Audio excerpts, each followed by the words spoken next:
ඉන්දියාවේ හාමුදුරුවෝ කියන්නද කියලා. ඉතින් මීට කලින් එතකොට මේ අපි මෙහෙම කාරණාවක් දන්නවා. දැන් ඉන්දියාවේ හාමුදුරුවෝ නැහැ කියලා ඔබතුමා තර්කයක් ඉදිරිපත් කරනවා. ඒත් අපි දන්නවා ලංකාවේ ගණින්නාන්සේලා කියලා කොටසක් හිටියා. ලංකාවෙත් භික්ෂු පරපුරක් හිටියේ නැහැ. ඔව් ලංකාවේ භික්ෂු පරපුර නැති වෙන්න හේතුව ඉතිහාසය පිළිබඳව සාකච්ඡා කරන්න කියමු අපිට ඒක වෙනම මහා පරාසයක් කතා කරනවා. ඔව් ඒක අපි පෘතුගීසි ලන්දේසි පෘතුගීසි පැමිණීමත් එක්ක මොහොතුබඩ පෘතුගීසිකරණය කතෝලිකකරණය කළා. සීතාවක රට මැද රාජ්‍ය පාලනය සීතාවක රාජධානිය සීතාවක රජතුමා විභාගම වැළඳගෙන ශ්‍රීපාදය ආනිකුරාට බාර දීලා හාමුදුරුවෝ මරුවා.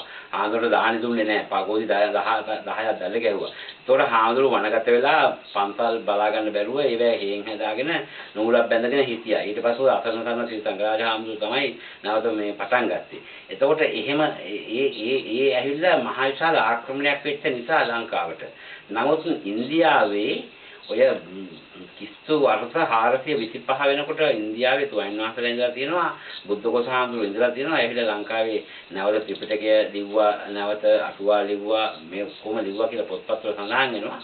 නමුත් ඔබතුමාට පුළුවන්කම තියෙන ලංකාවේ 1800 දී හාමුදුරුවෝ හිටියා. 1750 දී ලංකාවේ සංඝරාජ හාමුදුරුවෝ පිණ්ඩපාතයක අසරණ සරණ ගුවන් වහන්සේ.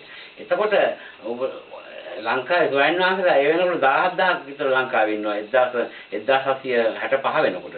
ඔබතුමාට පුළුවන් නම් ඉතිහාසයෙන් සොයලා මට 1765 වෙනකොට ඉන්දියාවේ හාමුදුරුවෝ හිටියයි කියලා එක හාමුදුරුවෝ කෙනෙක් නමක් කියන්න බලන්න. අනගාരിക ධර්මපාලතුමා ලංකාවෙන් හාමුදුරුවෝ ගෙනියනක. ඔව් බුද්ධ ධර්මයක් තිබුණු බවට කිසිම සාක්ෂියක් නැහැ. අදත් ඉන්දියාවේ බුදුදහම නැහැ. එදත් බුදුදහම ඉන්දියාවේ තිබුණේ නැහැ. අද තිබුණේ නැහැ. බුදුහාමුදුරුවෝ උපන්නාය කියලා ඉන්දියාවේ අය කියනා විසින් සහ ලංකාවේ ඉන්දියන් පටවන ලෝට සමාගම ඇතුළු සියලුම ඉන්දියන් පටවන බෞද්ධ මහා සම්මේලනයේ ඉන්දියන් පටවන ඒ කණ්ඩායමගේ පවා ඕන කෙනකින් අහලා බලන්න. ඒගොල්ලෝ ඇරෙන්න ඉන්දියාවේ පන්සල් නැහැ තියෙන්නේ Hindu කෝවි. බුද්ධ ගයාව කැමරා කරලා අරන් එන්න. අරගෙන ඇවිල්ලා ලංකාවේ තියෙන තිරුක්කෝවිල් වලින් නම් පටන් ගත්තම වැල්ලවාසී තියෙන කෝවිලයි දෙකම එකට ෆොටෝ කරලා බලන්න ඔය පේන කෙනකින් අහන්න. එතකොට දෙන්නම ඒගොල්ලෝ කියයි මේ දෙකම කෝවිල්. ඔයද සාංචි ස්තූපය කියලා තියෙනා වූ ස්තූපයක් Hindu ආරට තමයි තියෙන්නේ. ලංකාව ඇවිල්ලා ලංකාව හෙළ බොදු රටක්. හෙළ බොදු රටක්. ඒක බුදුවරු 485447ක් ඉපදිලා බුදු වෙලා පින්නම් පාපු රට මේ දූපත හෙළ දිව. එතකොට අද්දද්දීප වල බුදුවරු පහළ වෙන්නේ නැහැ. ඒක සිද්ධාන්තයක්. එතකොට ඉන්දියාවේ කිසිම පුරාවිද්‍යාත්මක කිසිම සාධකයක් නැහැ. බුදුහාමුදුරන් උපන්න කියලා කියනවා තියෙන දැන් ඔබතුමාලා කලින්ම අහපු කතන්දරයකට මට මතක් වෙන්නේ සරියුත් හාමුදුරුවන්ගේ දේහය තැන්පත් කළේ අම්පාර දිස්ත්‍රික්කයේ බුද්ධගල රජමහා විහාරයේ. මුගලන් හාමුදුරුවන්ගේ දේහය තැන්පත් කළේ අම්පාර දිස්ත්‍රික්කයේ බුද්ධගල රජමහා විහාරයේ. ඒවා කාටවත් නැහැ කියන්න බෑ. පුරාවිද්‍යා දෙපාර්තමේන්තුවේ සොයලා ලෝක ප්‍රකට කරලා තියෙන කරුණු ඒ අලු තැන්පත් කරලා තියෙන එතන මිහිඳු හාමුදුරුවන් අශෝක අධිරාජ්‍යගේ පුතා වෙත මිහිඳු හාමුදුරුවෝ තැන්පත් කරලා තියෙන අම්පාරේ රජකල කියලා මේ අපේ උගතුන් කියනවා. එතකොට ඉතින් ඕකට සාක්ෂි දෙල්ලෙද? ඔව් මේ මම නෙමෙයි කියන්නේ පුරාවිද්‍යා දෙපාර්තමේන්තුවෙන් ප්‍රකාශ කරපු පොත්වල ඉන්ස්ක්‍රිප්ෂන් ඔෆ් ෆිලෝන් ඇතුළු සියලුම ප්‍රකාශවල ඉතා පැහැදිලිව නව පුරාවිද්‍යා අද බුද්ධංගල ආනන්ද හාමුදුරුවෝ ඉන්නවා බුද්ධංගල රජ මහ විහාරයේ අපේ හිටපු අමුදාපති මහත්මේ එතුමා මහන්ලා ඉන්නවා. මෙහින් අහන්න පුළුවන් අර ප්‍රදර්ශනය දාලා තියෙනවා. මේ ළඟදී ජනාධිපතිතුමා ඒ පැත්තට ගියා. එතකොට තව මැතිවරණයකට ගියා. එතකොට බුදුහාමුදුරුවෝ මේ කිව්වට පෞසිද්ධ වෙන්නේ නැහැ. මේ වචන කියන්නේ අපේ සිංහල වචන කියන්නේ ඒකයි. බුදුහාමුදුරුවෝ නාන්නයන්ද අපි අඹඩේ කියනවා සිංහල භාෂාවෙන්. අඹඩය. දිය අඳනය.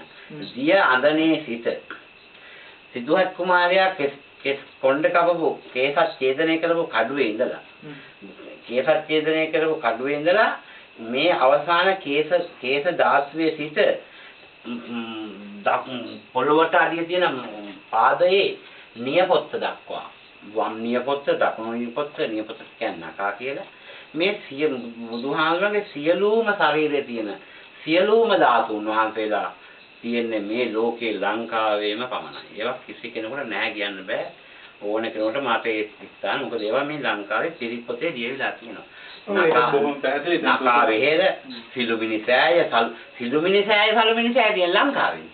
දැන් සිළුමිනිසෑය කියන්නේ අබිනික්‍රමණය දැන් සිද්ධාර්ථ කුමාරයා බුද්ධත්වයට පත් වෙලා මාර්තු දිව්‍යරාජයා කියලා කියන එයා අම්මා මිය ගිහිල්ලා නැවතී පුදුනා කියන තවුසා දිව්‍ය ලෝකේ ඒක වෙනම කියන කතාව නමුත් ඒක සත්‍ය කතාවක් නෙමෙයි. ඒ සත්‍ය කතාව පිළිවෙලට කියන්නම්. මේ තවවුරු සමාදා කියහම මේ නැත්නම් ආයතන ආందోලනයක් වෙනවා. අම්මගේ මිය යාම පිළිබඳව ඊළඟට මේ ඒ තවුසා දිව්‍ය ලෝකේ තියෙන මේ වෙන මේ ලෝකේ ආපේ උඩුගුණ කොහෙවත් නෙමෙයි අපේ ලංකාවේ තියෙන ස්ථානයක්. තවුසා දිව්‍ය ලෝකෙද නැත්නම් සක්විති විමන?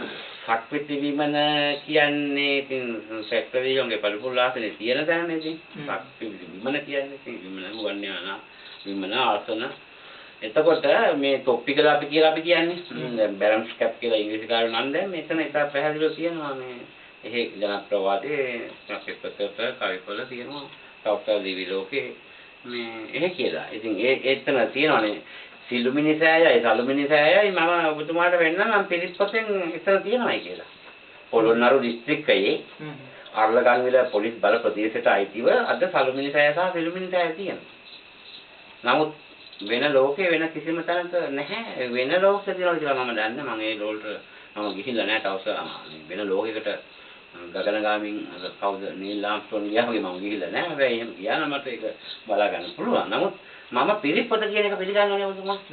මහා පිරිවරණ පොත් වහන්සේ මම ඕනනම් දැන් දිගල්ල වෙන්නම් සලුමිනිසෑය ඒ දන්නේ මක්කම විහාරය. ඔව් විහාරස්නේ සඳහන්. විහාරස්නේ ඒක පැහැදිලිව තියෙනවානේ. සගම් පස්සේ මනස්තර මාදන් වල විල්ලට කඩතර මොනපාය නිගුල පුදුල් පිටිය නියකම්පාය වල්වාසකුල සැලව අරමිය කියන එක ඒක පැහැදිලිව තියෙනවා. ඉතින් මක්කමත් ලංකාවේ කියලා ඒක පැහැදිලිව මම 1900 අවුරුදු 20ක් ගවේෂණය කළා. මක්කම ගෞතම බුදුහාමුදුරන්ගේ දකුණු සිරිපතුල මක්කම කියලා මම පොත ලියුවානේ.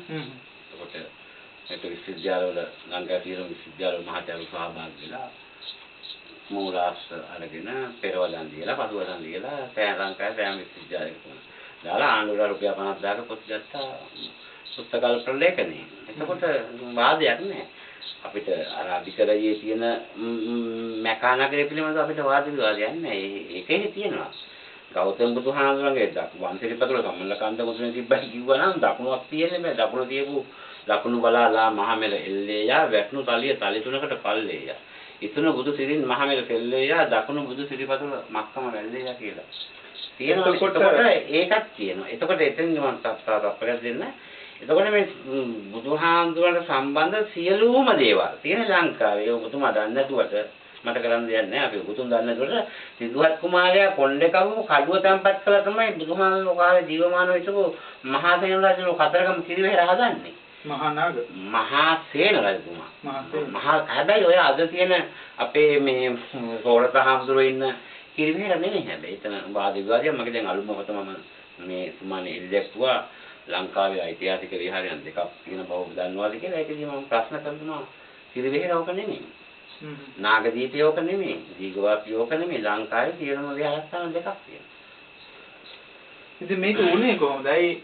සමහර විට එක විහාරස්ථානයකින් කැඩිච්ච ගිය කට්ටිය තව විහාරස්ථානයක් හැදුවද කියලා කියන්නේ. එහෙම නෙමෙයි. දැන් අනාගතයේ ඔකේ ඉතින් මහවිශාල ඔක තියෙනවා ඔය එක එක කරුණු. මොකද මේ දැන් ඒකට උත්තර දෙන්න කියන බුදුහාමුදුරුවෝ ප්‍රදේශයෙන් මට හතරක් පෙන්නන්න පුළුවන්. ඒකට හරි විහිළුවක් වෙනවා. මම ඔබතුමාට උනන් ලිඛිතව පෙන්නන්නම් බුදුහාමුදුරුවෝ ප්‍රදේශ හතර ස්ථානය. ඒතර සිද්ධාර්ථ කුමාරයාට හතර පොළ කිව දෙන්න පුළුවන්ද?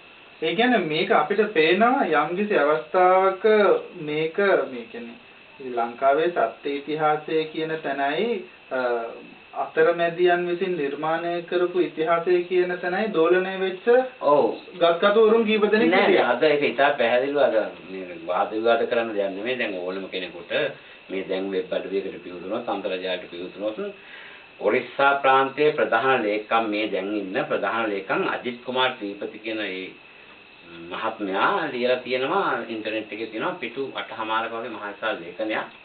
මේ ඒකේ යායතම කියන්නේ බුදුහාමුදුරු උපන් ඉන්දියාවේ මේ ලුම්බිනි නෙමෙයි ඔරිස්සා ප්‍රාන්තයේ කියලා ඉතා පැහැදිලිව ශිලාලේඛන ඔස්සේ ඔක්කොල තියෙනවා. ඒ ශිලාලේඛනයක් තියෙනවා කියලා.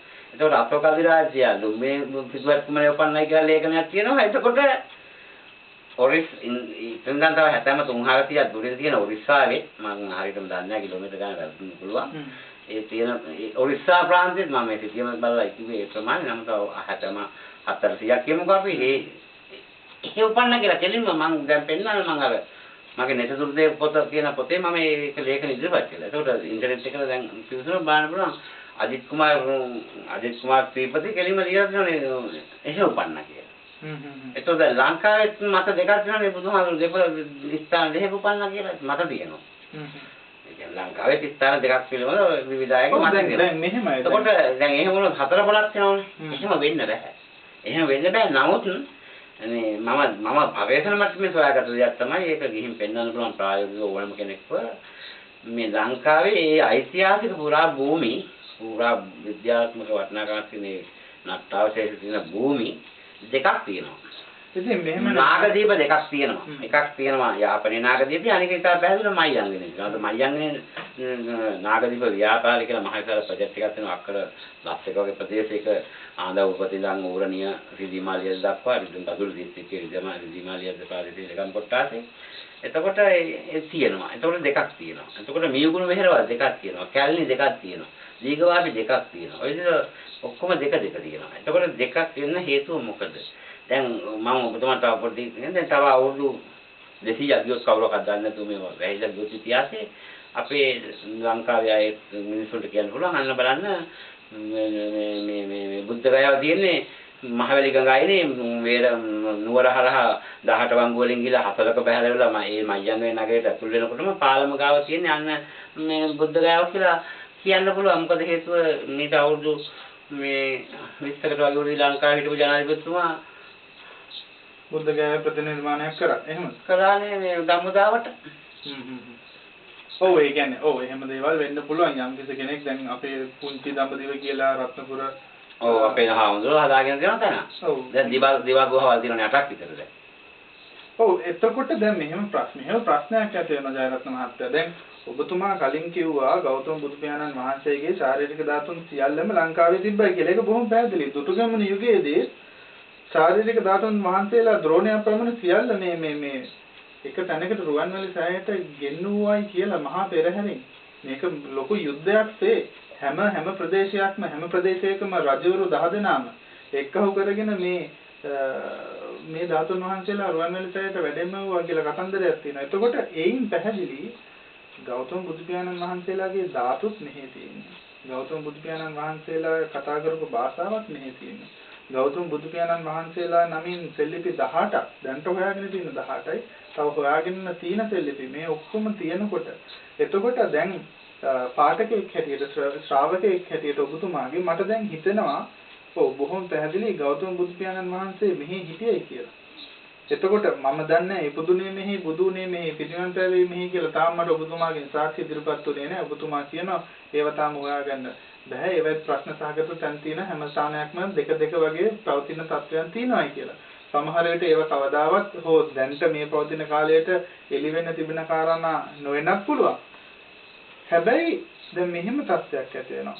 එතකොට දැන් මේ වගේ කතන්දරයක් එළි වෙනකොට අපේ විශේෂයෙන්ම බෞද්ධ බැතිමතුන්ට මම පහුගිය මාස 2-3 කලින් ඉන්දියාවට ගිහිල්ලා මම මේ මිනිස්සුන්ගෙන් අහුවාම බුදු පියාණන් වහන්සේ ලංකාවේ ඉපදුනොතින් කිව්වොත් ඕගොල්ලෝ මොනවද කරන්නේ කියලා ඉන්දියාවේ හිටපු මිනිස්සු කිව්වේ අනේ මේ අපි තියා ඉන්දියානු මේ රාජ්‍යවත් කොහොම බුදු පියාණන් වහන්සේ වෙනුවෙන් කොහොම සටනක් කරයි කියලා අපිට හිතන්න බෑයි කියලා ඒ මිනිස්සු කිව්වා. ඒක ඉතින් අපි දන්නේ නැහැ ඉන්දියානු මිනිස්සු කොහොම පිළිගනීද කියලා.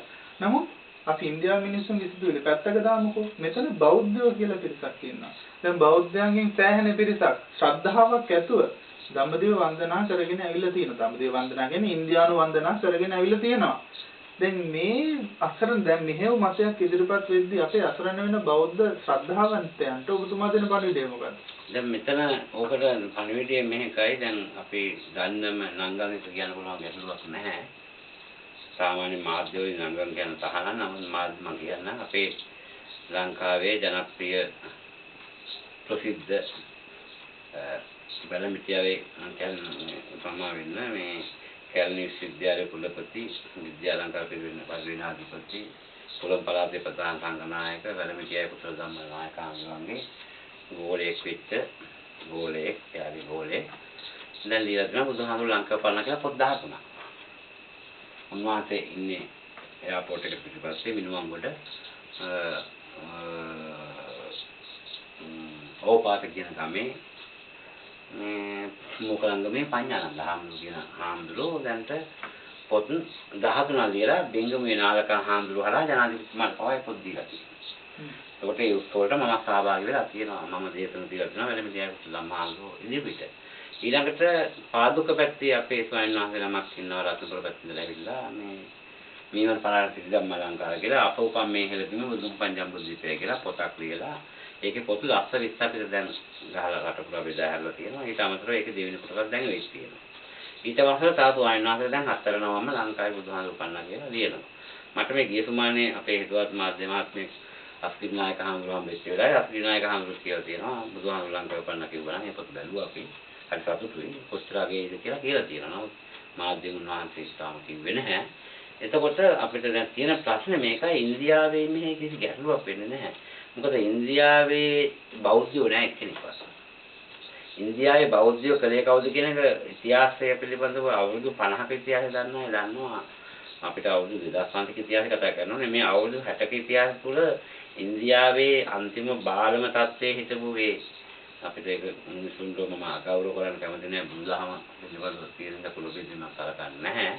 නමුත් ඉන්දියාවේ අන්තිම පහත්ම අය ලක්ෂ 5ක් බෞද්ධයෝ කරන්නේ මේක අවුරුදු 35කට 40කට ඉන්දියාවේ. ඒ කියන්නේ කුලයෙන් හීනයි කියලා හීන අය කළා. එතකොට එහෙම තමයි. නමුත් ඒගොල්ලෝ බෞද්ධ වෙනවා. නමුත් ඒ ඔක්කොම හින්දුවෝ. අදත් ඉන්දියාවේ බුදුදහම කොහොමද වැඩියෙන් තියෙන හින්දුවෝ මොකද ඉන්දියා ඒකේ කතා කරන්න දෙයක් නැහැ. මම මොකද මේ ප්‍රබල එක තරක කරන්නේ මම ඉන්නේ මම උපානේ කලුතර දිස්ත්‍රික්කේ මම ඉන්නේ කලුතර දිස්ත්‍රික්කේ දොඩංගොඩ. කලුතර දිස්ත්‍රික්කේ කලුතරයි. කටුකුරුන්දයි දොඩංගොඩ කියන හාමුදුරු තුන් නමක් තමයි කලුතර ඉන්දියාවේ ගිහලා සංඝ ආරම්භ කළේ. ඒ තුන්වෙනි පරපුරේ හතරවෙනි පරපුරේ ගෝලබාලය තමයි අද ඉන්නේ. එතකොට ඒක ගැන ගැටලුවක් නැහැ. නමුත් ලංකාවේ අයට දැන් මෙතන තියෙන හොඳම සිද්ධාන්තය තමයි ඔබතුමා අවසානට අහපු ප්‍රශ්නෙට උත්තරේ ඉන්දියාවේ ගිහින්ද බුදුන් වඳින්නේ දඹදිව ගිහින්ද බුදුන් වඳින්නේ. ඔබතුමා මේ සමස්ත වචනේ මට කියන්න මට තේරෙන්නේ. මහා භාරතයට ගිහිල්ලාද බුදුන් වඳින්නේ දඹදිවට ඉන්දියාවට ගිහිල්ලාද බුදුන් වඳින්නේ නැත්නම් දඹදිව යනවා කියලාද යන්නේ. දැන් මට කියන්න මේ සමස්ත ජනතාව යන්නේ දඹදිව යනවා කියලා. දඹදිව කියන්නේ මොකද්ද? ජම්බුදීපේ. ජම්බුදීප කියන්නේ මොකද්ද? අපි හොයන්න ඕනේ. අන්න ලේඛනයක් තියෙනවා. අදට අවුරුදු 10 ගණන් ඉලියවිච්ච පුස්කොළ පොත් 76000ක සඳහන් තියෙනවා ජම්බුද්දීප කියන්නේ මෙන්න මේ කට මෙන්න ජම්බුද්දීප කියන ගම්. මම ඔබතුමාට ඕන නම් දැන් මට මේ ඔක්කොම පැහැදිලිව කියන්න බැරි නිසා මම ලේඛනයක් බලාගෙන ඊළඟ සාකච්ඡාවේදී මම ජම්බුද්දීප කියන ගම් ඔක්කොම ඕනනම් කියන්න. ඔබතුමා එකක් දෙකක් කියන්නකෝ දැන්ට. ජම්බුද්දීප කියන ගම් තමයි බදුල්ල. කතරගම ගලපාල රජමහා විහාරය අම්බලන්ගොඩ ලිමුලාගල පොළොන්නරුව කොකඹේ කෝකිලායි කතරගම ජම්බුද්දීප කියන ගම්. එතකොට මේ ලංකාවේ මම නෙමෙයි කියන්නේ. මම මේ කියන්නේ අදට අවුරුදු 1000 ගානක් දිවිච්ච පුස්කොළ පොතක ඒ පුස්කොළ පොත් ටික ඔක්කොම තියෙනවා එංගලන්තේ බ්ලැක් පයර් විද්‍යාවේ හෙව්නෙවිල් කියන පුස්කොළ පොත් එකතු ඒ ලේඛන මාලාවේ ඒකේ එක පුස්කොළ පොතක් කොළඹ විශ්වවිද්‍යාලයේ තියෙනවා. මම පුස්කොළ පොතේ අංකය ඕනනම් කියන්න. මොකද මට ඒ අංක කියන්න බෑ. අංක 70 මේ කියන්නේ ලක්ෂ ගානක් පුස්කොළ පොත් වල එක අංකයක් තියෙනවා. මම අංක කියන්නම්. ඒ මගේ අතේ ඔබතුමා දෙ පොත් කොහෙන්ද හම්බුනේ? නෑ මට පොත් හම්බුනේ නෑ. මට ඔය පොත් නෙවෙයි ඊට වඩා පොත් මම හැම වෙලේම කොළඹ කටුගේ පුස්තකාලේ පොත් පරිශීලනය කරනවා. මම කොළඹ කටුගේ සමාජිකයෙක්. ඊළඟට මොකද අපේ කොළඹ කටුගේත් එක්ක අපේ ගමේ සම්බන්ධතාවයක් තියෙනවා. ත්‍රිවික්‍රම රාජසිංහ රජුම අල්ලගත්ත ඒ බඩු මුට්ටු තිබුණේ අපේ ගමේ. මගේ තාත්තගේ ගුරුතුමා තමයි මේ කරදන කේයන් තිබුණා මහත්මිය. ඉතින් ඒ නිසා කටුගේ පුස්තක රාජ්‍ය ලේඛනාගාරයයි පුස්තක රාජ්‍ය ලේඛනාගාරය කටුගේ ලේඛනාගාරය සහ විශ්වවිද්‍යාල ලේඛනාගාරවල තියෙන පුස්කොළ පොත් මම නිතරම පරිශීලනය කරනවා යනවා. ඒ ඔස්සේ හම්බුනා ජම්බුද්වීපයේ තියෙන ගම් මෙන්න මේවයි. ඒ ගම් බොහෝ දුරට අපිට ලංකාවේ තමයි තියෙන්නේ. ඒකට ඒක නෙමෙයි මේ අන්තිම තෘතීය ද්විතීය වගේ මූලාශ්‍ර ගත්තොත් මම හිතන්නේ පස්වෙනි මූලාශ්‍රය වගේ මට පෙන්වන්න එක කියන්නේ අවසානට තියෙන මේ වැකේ අපේ ලංකාවේ මම මේ නම කියන්නේ නැහැ තව දවස් තව ටික කාලයක් ඉදිරිපත් වෙනකන් මොකද ඒක හිතුව ගමන් මිනිස්සුත් අක්කලා හෙට පොතක් ලියයි මෙන්න මේ පොතේ බුදුහාමුදුරුවෝ ලංකාව පන්නයි කියලා ලියයි කියලා ඒක නිසා ලංකාවේ ප්‍රකට උගතේ ලංකාවේ ප්‍රකට උගතේ ඊළම තනතුරු දරපු උගතේ ලියලා තියෙනවා එයාගේ PhD එකට නිබන්ධනය. ඒ නිබන්ධනයේ සම්පූර්ණ ලේඛනය දාලා තියෙනවා. ඒක මේ ඔබතුමා කියපු නිබන්ධනය. ඔව් ඒ තුමා ලියපු ඒ පුස්කොළ පොත්වල ඒ කියන්නේ තුරු අනාගතයේදී සාකච්ඡාවට බඳින්න ඕන නෙමෙයි මට දැන් මගේ පෙනීමේ පොඩි දුර්ලභතාවයක් තියෙනවා. මට ඔබතුමාට මේ දැන් පෙන්වන්න පුළුවන් ඒ පොත. මේ මගේ අතේ තියෙන පොත මේ තියෙන පොත. මේ ඉන්නේ බුද්ධලයා. මේ බලා ගන්න පුළුවන් මෙන්න මේ මහත්මයා PhD එක ලියලා තියෙන පොතේ තියෙනවා බුදුහාමුදුරුවෝ ලංකාව පන්න කියලා. ඒතර පොතේ නම කියන්නේ නැහැ මොකද මේක කිව්ව ගමන් මේක කොපි යනවා හෙට වෙනකොට ගිහිල්ලා හෙට වෙනකොට ජයරත්න ප්‍රසාදයට කලින් වෙන අය මේක හොයාගත්ත කියන නිසා මෙන්න මේ පොත තමයි මේ පොතේ තියෙනවා බුදුහාමුදුරුවෝ ජම්බුද්වීපයේ තියෙන ගන් ටික ඔක්කොම. දැන් ඒ වගේම තවත් දෙයක් තියෙනවා. දැන් ඔය එතකොට ජම්බුද්වීපය කියන්නේ ලංකාවයි කියන එක තමයි මේකෙන් අපිට ඔප්පු වෙන්නේ. තවත් මෙහෙම කතන්දරයකුත් මම අහලා තියෙනවා. දැන් කිඹුල්වත්පුර සතර දිගින් ආරක්ෂා කරන්නේ සතරවරන් දෙවියෝය කියන කතාව. එතකොට ලංකාවේ සතරවරන් දෙවියෝ දෙවියන්ගේ ඇදහිල්ලක් අපි ඊළඟ වැඩසටහන මේක කතා කරන්න සුදුසුයි කියලා හිතනවා.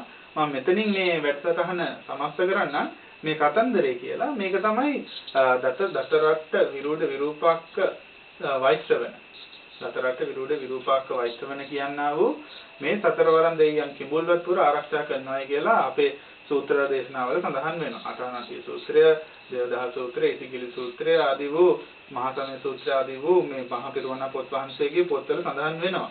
එතකොට අපිට ඇතිවෙච්ච සැකයක් තමයි කිඹුල්වත්පුර ආරක්ෂා කරන්නේ සතරවරන් දෙවිවරුන් නම් ලංකාව ආරක්ෂා කරන්නේ සතරවරන් දෙවිවරුන් නම් ලංකාව කිඹුල්වත්පුරය විය හැකිද?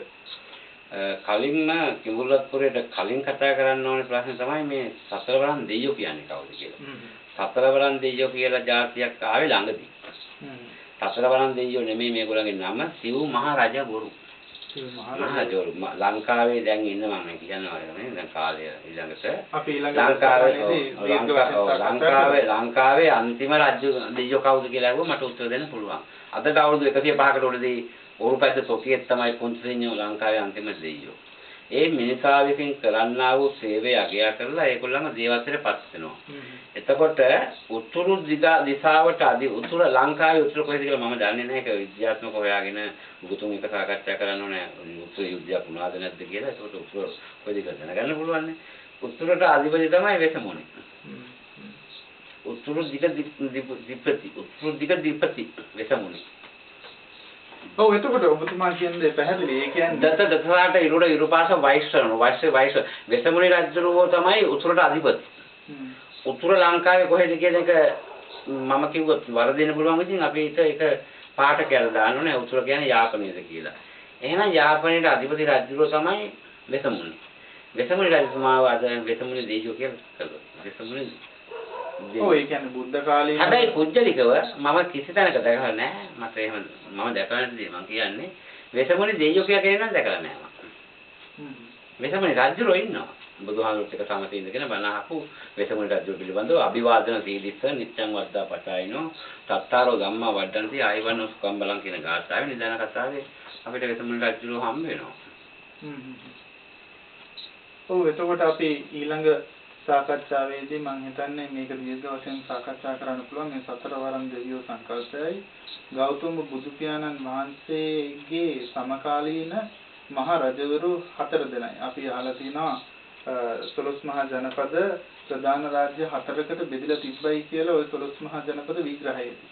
ඉතින් බොහෝ විට වෙන්න පුළුවන් මේ ජනපද 4 ප්‍රධාන රජවරු 4 දෙනා ගැන වෙන්නට ඔබතුමා ඒ ප්‍රකාශ කරන්නේ. අපි ඒක ඊළඟ සාකච්ඡාවේදී දිගු වශයෙන් සාකච්ඡාවට භාජනය කරමු.